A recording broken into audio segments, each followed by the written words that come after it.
Welcome back to the More Than Just Okay podcast.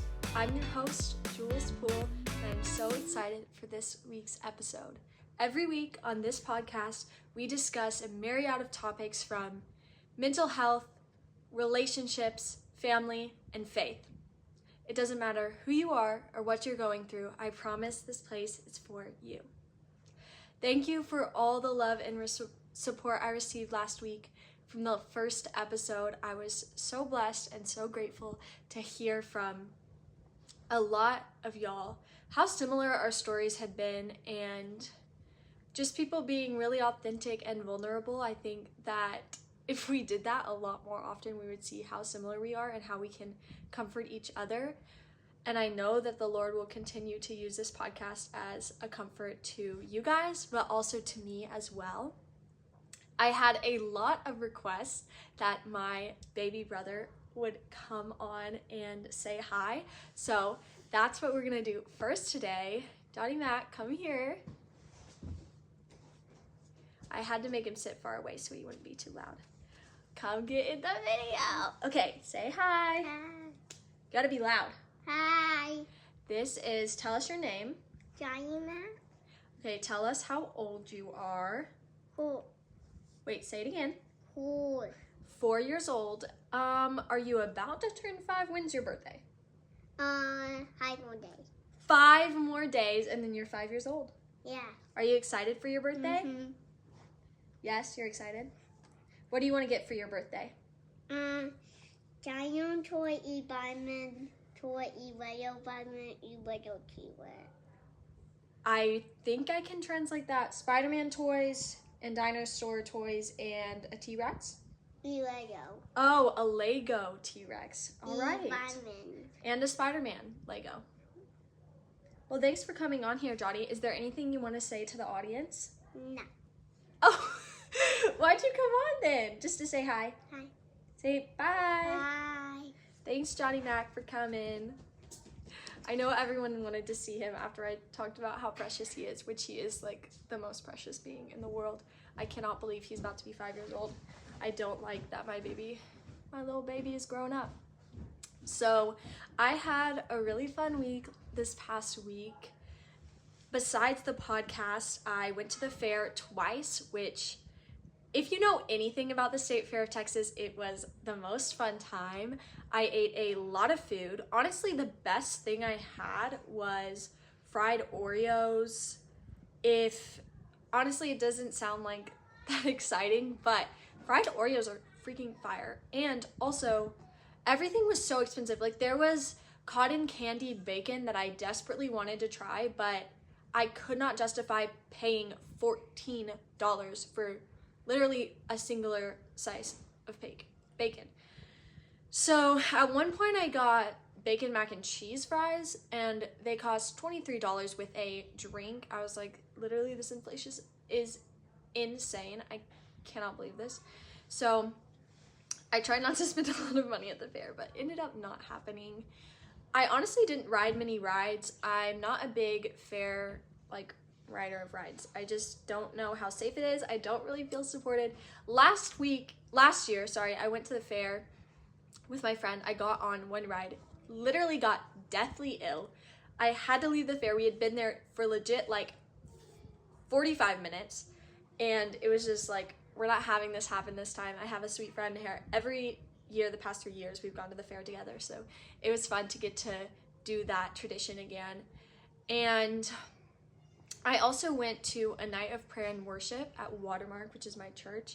It was so fulfilling, so beautiful. I had a lot of fun. I had brought some of my closest friends. We sat in the very back because they're gracious to me and know that nobody wants to hear my singing voice. I love to sing. I love to be loud when I'm singing. However, I am horrible at it and nobody else wants to hear me.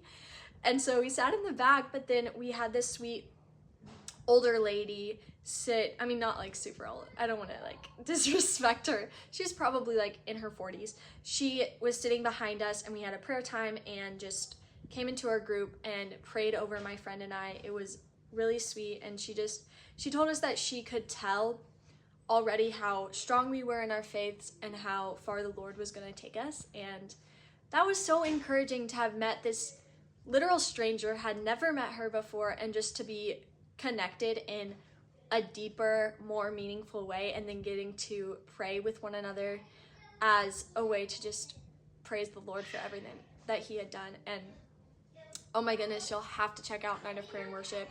I think Watermark has it every other month, so you'll have to check that out because it is genuinely so much fun and always is so fulfilling. I think that's pretty much all my week has been. Like I said, I worked on the podcast a lot. I was up until like 2 a.m. 3 nights in a row coming up with the design. I'm actually really happy with it. I think that it's really cute. I think that the name, I love the name. I love the design.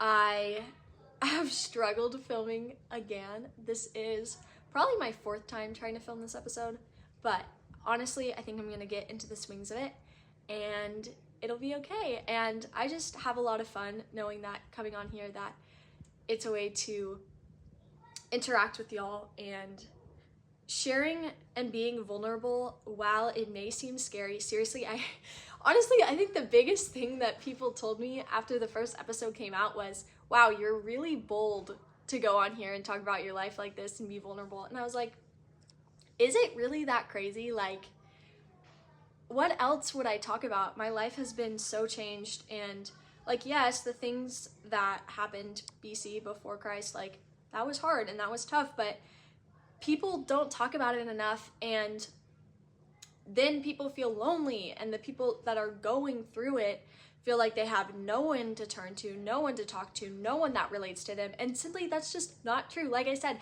if we were vulnerable with one another, we would realize that we're all pretty similar, and we're all just living in a broken world, and we're all just trying to live that more than just okay life. And like I said, why wouldn't I come on here and share it? So I'm excited. I know that y'all are just gonna have to learn a lot about me, which again, scary, but I think it's gonna be good for me. And I think it's gonna be good for all of us to learn how to be authentic, how to learn to be fully known, because you know, we talk about being fully known by our Father in heaven, but part of it is being known by your community and the people around you, and not feeling like you're carrying anything on your own, because that's not how we were made to be. So, little tidbit, whatever. Last week I talked a little bit about my own story, why I started this podcast, and how my life was radically changed through faith. And this week we're gonna start our topics. We're going to start with maybe a little bit of a hot topic. I don't know. I think that it is so relevant. It's something that I have specifically struggled a lot with. We're going to be talking about body image.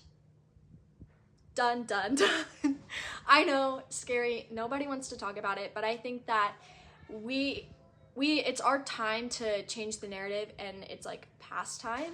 We have been downplaying and just okaying this negative stigma around body image for far too long. It's a huge part of our culture, huge part of everyone's lives, and I'm just excited to talk about it today.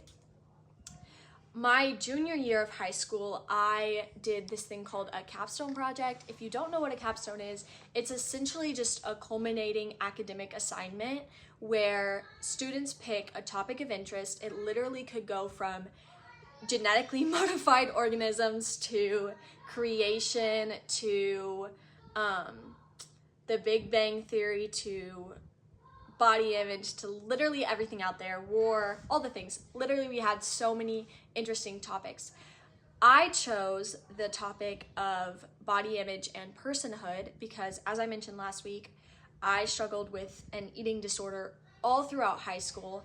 I really wanted to overcome it, but honestly got into cycles of it where it was just so hard to overcome it. And I just became passionate about talking about it because honestly, when I was in the depths of it, I felt very alone. Like I talked about, I didn't feel like anyone understood what I was going through.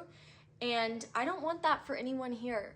I don't want y'all to feel alone. You can feel surrounded by people that love you and by people who understand what you're going through, because I understand it. All that to say, I have researched a lot about body image. Our final draft had to be literally 10 pages long, so I know a lot and I've researched a lot, and I'm excited to share it with y'all today because I know that we need it. In our current day and age, body image plays a huge role, both consciously and subconsciously, whether you realize it or not. The way that we perceive ourselves and also how we see others has been ingrained into our minds since we were born. It honestly seems impossible to escape the narrative. Like I said last week, I had a situation when I was around 14, 15 years old, very formative time in my life, where I was in dance class, I was standing at the bar, and I had a teacher tell me in front of all of my friends that she could see the sandwich I had for lunch in my stomach. And again, as this could be a thrown away comment for anyone, it honestly was severe for me. The second it was said to me, literally my jaw was on the floor. I was flabbergasted and just like confused why she said that, but I didn't stand up for myself. And I just remember I couldn't shake the way I felt after that. And the idea once said to me that like my body wasn't what was appropriate or whatever. And once that lie was said to me, I just stuck with it for a long time. It legit could not get out of my head. I thankfully have been freed from that since then because of my salvation, just knowing that whom the sun sets free is free indeed. Like, I don't hold on to that anymore, but it can come up, and just remembering how I felt, just feeling really hurt. And I know that there are people out there who haven't come that yet, and I just want you to know that it's okay. And we're gonna talk about it today, about practical ways and how I found my way out of that dark place. But it's okay if you feel that way right now. Don't feel ashamed. I just know in the dance world specifically, where I'm from, there is this impossibly thin standard that's impressed upon dancers. It's impossible. Like, humans aren't capable of being that way for a long period. And it's not only the dance world that faces standards like this, it's literally everyone who feels the effects of body image standards, whether, again, it's subconscious or conscious.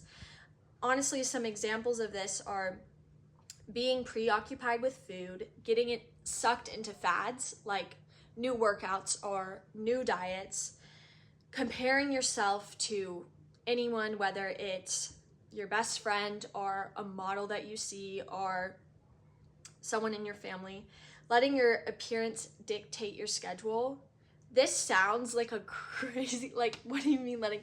This was me for a long time. I would not leave my house unless I looked appropriate, like, for what I assumed was like beautiful or perfect. Like, I would not leave my house if my hair didn't look right or if I didn't have makeup on, and that's just a sad way to live. And that's another one. Constantly checking mirrors or constantly avoiding mirrors. I don't know which one it is for you. Again, when I was in my eating disorder, I don't want to call it a phase, just like that part of my life when I was struggling with it, I avoided mirrors like the plague. I didn't want to see them. I didn't want to know how I looked. I felt trapped when I looked in the mirror.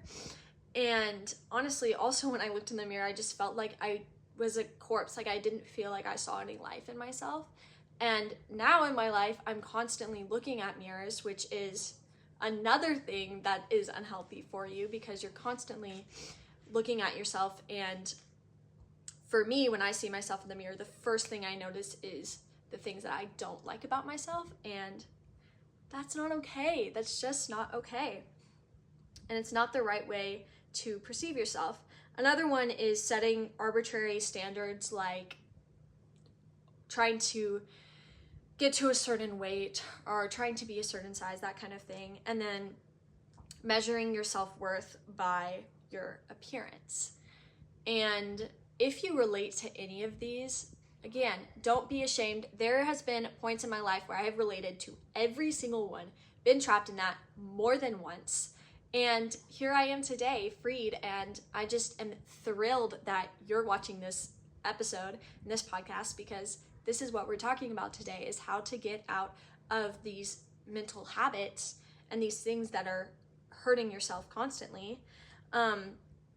From being where you're at, I know that you're mentally drained, you are tired, you have been through the mud, constantly thinking about yourself and not being able to get past that mental block. So again, I'm so thrilled that you're here.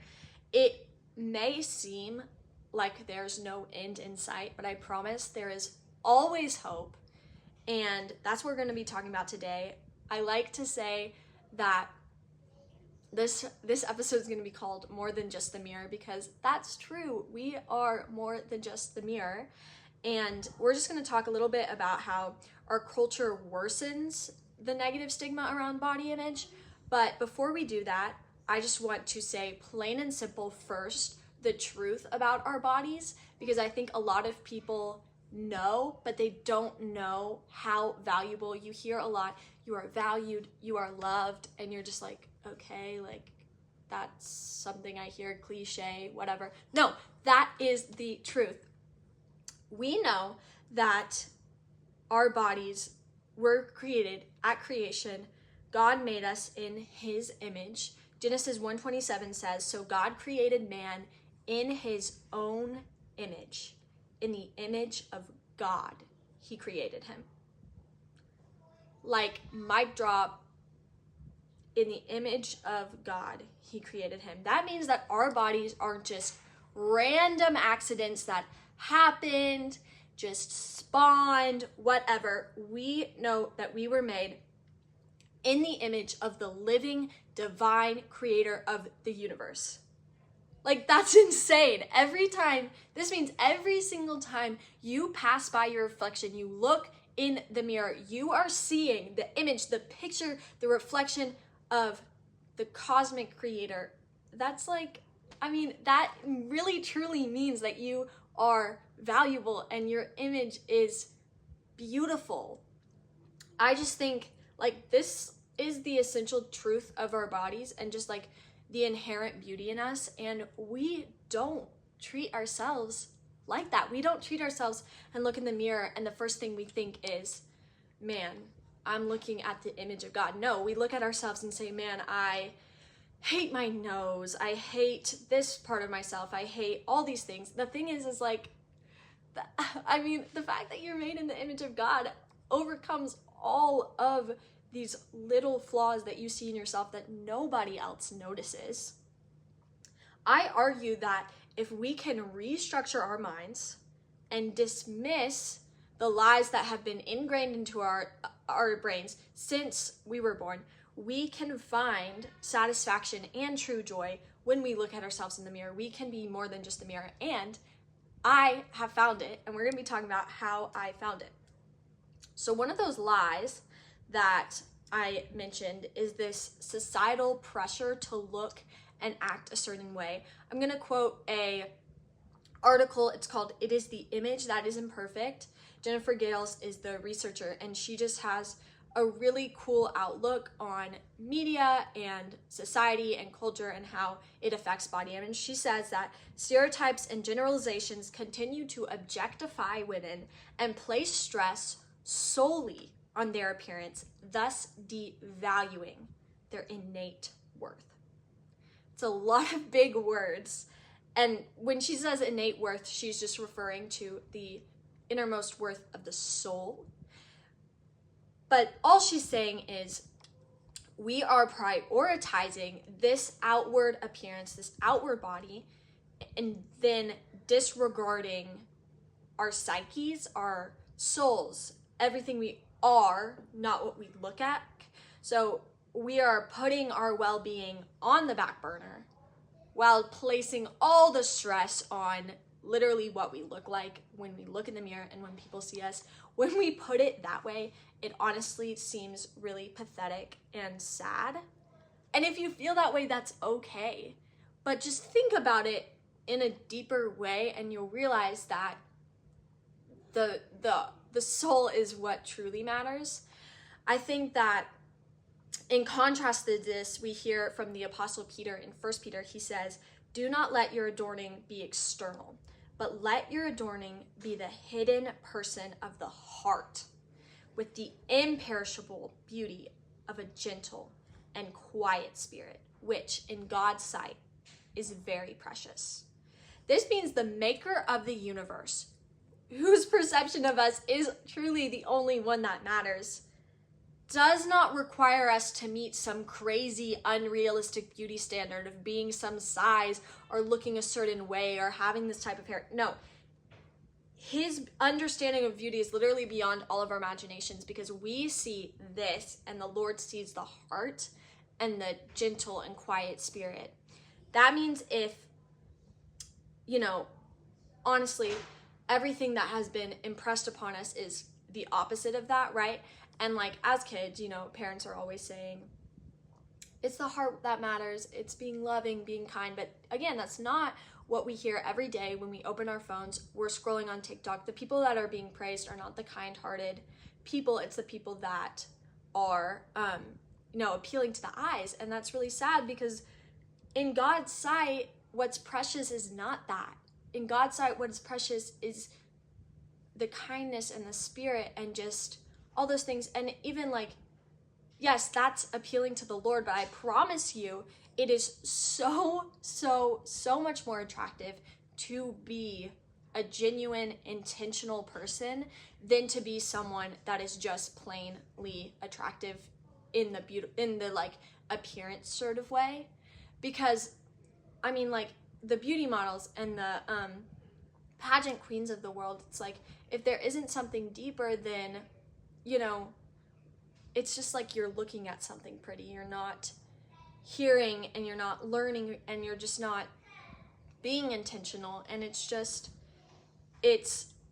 I'm telling you, it is so much more attractive to be a kind person. I've literally found this true of my own life. People react differently when you are intentional and sweet than if you just show up and look pretty, because most of the time people are scared of pretty people. They're intimidated.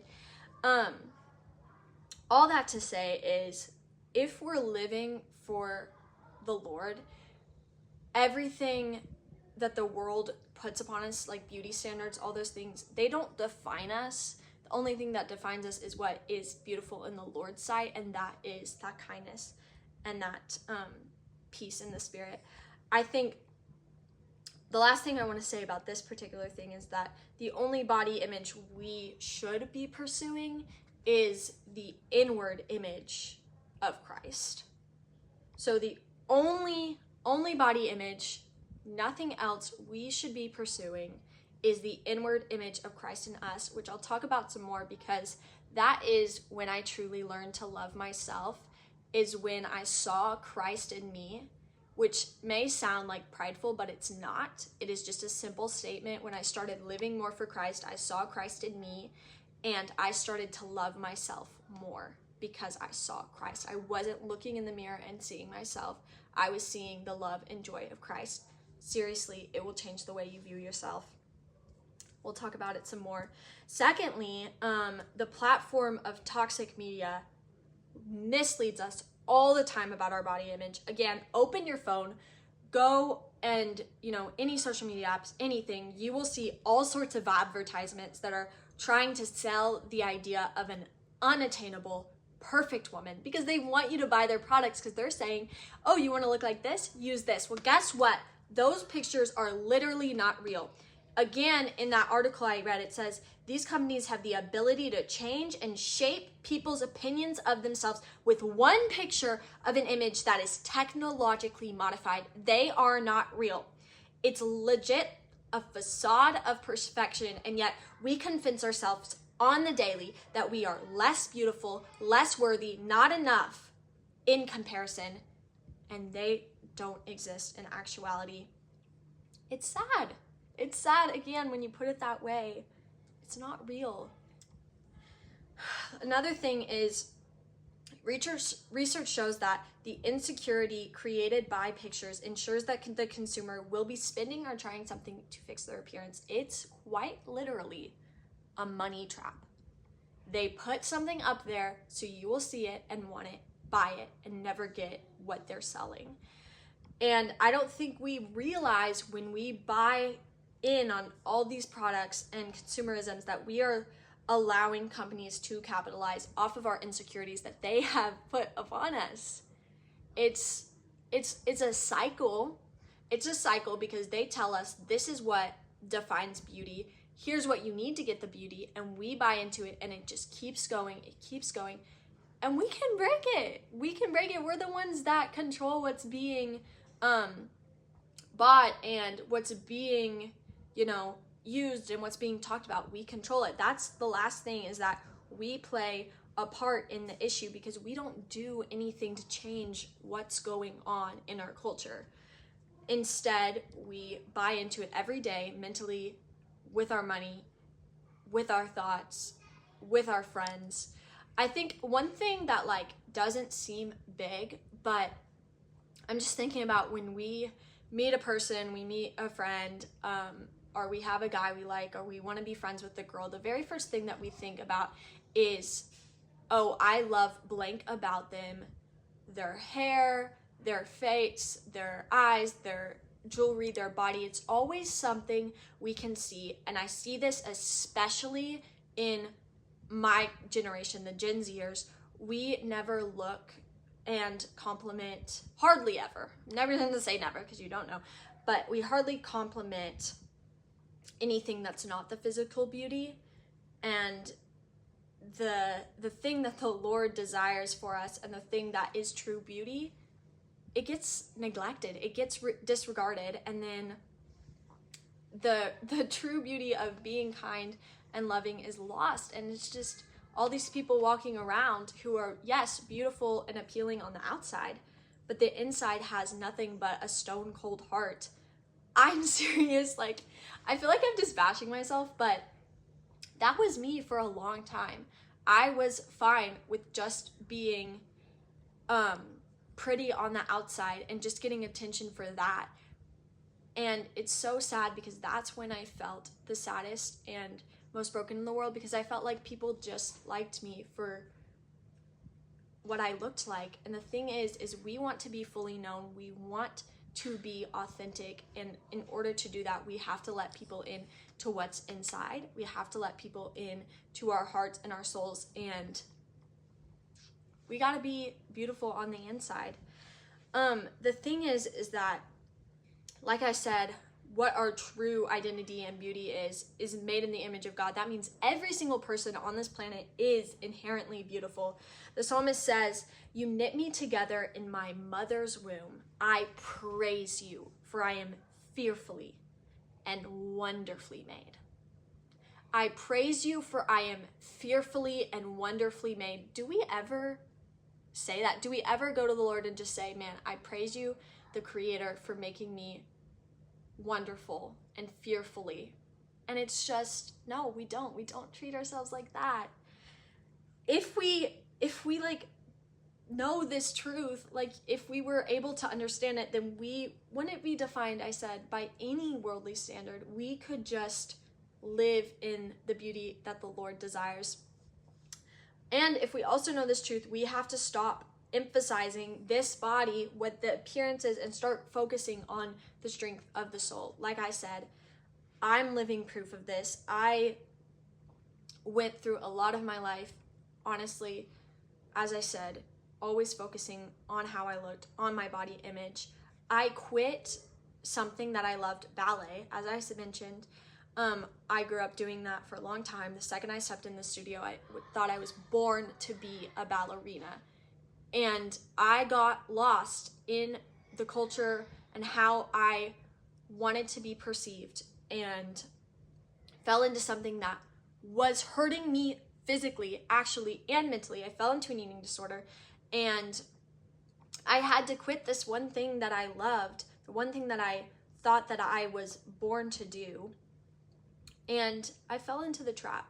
And I have to say, legit, the only thing that I can share with y'all that actually changed my mindset once and for all. After I even went through therapy, after I learned the practical ways, the only thing that changed for me was the fact that I grew in my spiritual maturity with the Lord. I went to him and I said, please change the way that I see myself. And he did, because ask and it will be given to you. Seek and you will find. I was at small group last night and a friend of mine said that. She was like, you know, in prayer, like, the Lord tells us seek and you will find, but we aren't seeking. We're not asking. We're just expecting that something nice and wonderful is going to fall into our lap. But that's not how it works. It's not how it always works. We have to seek, and that's what I did. And this lie that had been implanted into my mind since that day that the teacher said that comment to me, it disappeared. After years of struggling through it, years of it haunting me, always constantly thinking about it when I looked at myself in class, and then it was gone. The Lord took that away from me. And then I was able to go back. I didn't mention this last week, but I was able to go back into ballet. I did point again. I worked hard and I loved it. I loved going and seeing myself be able to dance, because I was just dancing to praise the Lord and rejoice in the fact that he had changed my life. I got on stage. I just have a lot of great memories from that, because it's wonderful to see in your own life. You've got to start writing it down. You got to start seeing where the Lord has done some wonders. And that's one for me, is he completely changed my mindset about my body. And it's just like, don't you want that too? Don't you want to stop thinking and stop feeling the societal pressure to look and act a certain way? Don't you want to stop worrying about being a certain size, worrying about what you're eating, worrying about being skinny, worrying about what my friends are going to think about me, worrying about all these things? It's possible to not have to live in all of that anxiety. And like I said, the way that it came out to be for me, and the way that I truly believe is how people are able to restructure their minds, is growing closer to the Lord. But there are some other ways that will help cultivate that for you.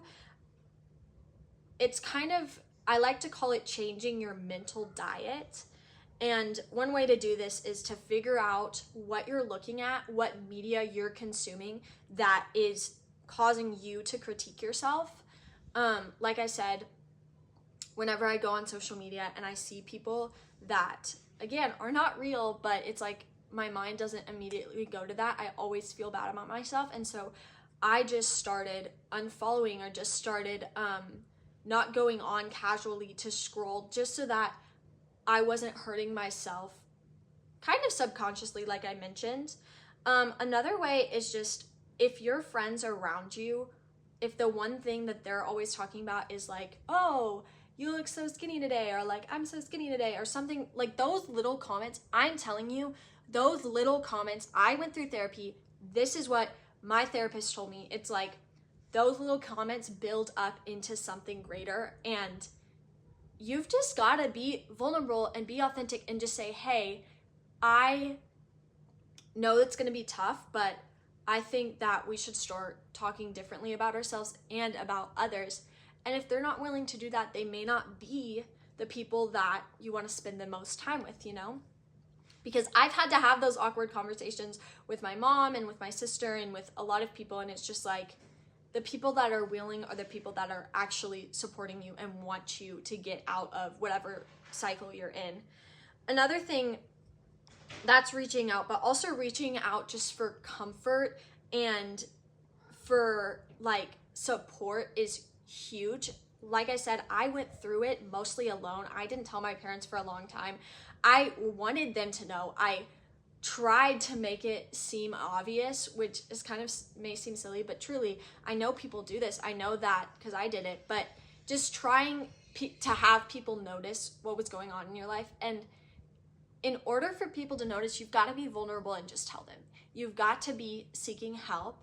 And it doesn't, like, it could honestly be, it should be someone that you, like, know you can confide in. But if it has to be a friend first and then you build up the courage to tell your parents, because I know it can feel shameful, but you don't need to feel shame in it. You need to also dig deeper and ask yourself how, if your first instinct is always to judge and think about how someone looks rather than how they are and what kind of person they are, if they are genuine, intentional, or if you look towards if they're visually appealing to you. Because again, I did that. Here I am bashing myself. I went through life with a really critical spirit, and that's why it ended up resulting in a lot of pain for me, but not only towards myself, but to others. And it's just, once you're free from that, you will start seeing the genuine, natural beauty in others, and it'll change the way you see yourself as well. And then, of course, last and most importantly, as I mentioned, it's just asking the Lord to change the way you see your body. And I promise that He will do that for you. It may take a while. It may take a lot of work for you. You may have to strive to restructure your mind on the daily. And I encourage you in that. Like, it will seem like a long haul, but when you're on the other side of it, you will feel so free. You will feel so blessed, as I do.